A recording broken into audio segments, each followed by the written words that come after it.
Second central executive बेवहाय जिरायदों आरो बेवहाय आंबो बाहागो लाफैदों UPPLनि वुमेन विंगखौ स्ट्रं खालामनायनि थाखाय बिथांमोना माखासे बिथांखि लादों आरो बेजों लोगोसे फैगौ बिसायख'थियाव आइजोफोरनि जि माखासे मावनांगौ खामानि बेनि सायाव बिथांमोना सावरायदों आरो जोबोद मोनसे मोजां सावरायनाय जादों UPPLनि आइजो गांखंआ फैबाय थानाय समाव बड'लेण्डनि आइजो माहारिनि जौगानायनि थाखाय माखासे थांखि लादों आरो बेफोर थांखिफोरखौ गासैबो मोगथाङाव महर होनो थाखाय जोङो BTR सरकारनिफ्रायबो बिथांमोननि एजेन्डाफोरखौ मावफुंनो थाखाय जोङो अराय सम सांग्रां जागोन। सार बे बियाबाव गोबां गोख्रों दोलोफोरा जेरै कंग्रेस BPF बिजाथि फसंदों बे समाव UPPL दोलोजों माबायदि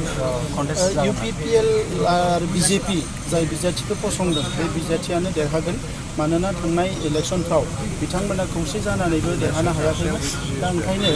नैबे इलेक्सनाव जे UPPL BJP आरो AGP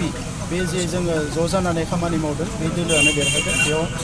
कुनु सन्देह गैया थांनाय खेबसेयाव AUDF कंग्रेस BPF लोगो नांदोंमोन बेवहायसो बिथांमोना 10,000 भट बारा मोनदों नाथाय दा बिथांमोना हारसिं जाबाय आरो BPFआ आगोलनि अबस्थायाव गैला नंखायनो बियो कमप्लिटलि चेन्ज जागोन आरो सोलायगोन आरो एबार जोंनि बिजाथियानो जेरैखि जाया बेसेबांसो रोजा भट बांसिन मोननानै खमसे खम 25,000 बांसिन भट मोननानै जोंनि बिजाथिया देरहागोन। सार नुनो मोनफेराखै बिदियाव माने माखासे एलिगेसन खामानि मावदों माखासे सिखाव मानसिफ्रा एबा बेबायदि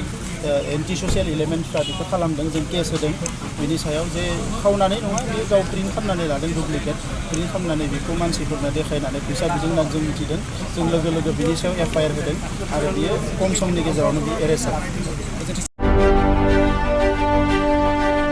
हारिराव बासियालासे राजखान्थि रांखान्थि अरायबो उदां आरो सैथो खौरां नोंथांजों लोगोसे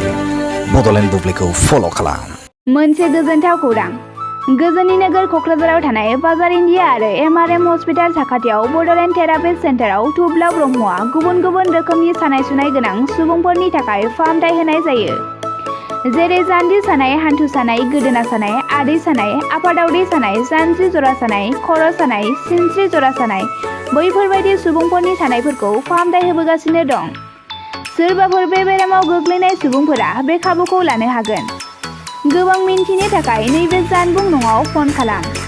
9974030738।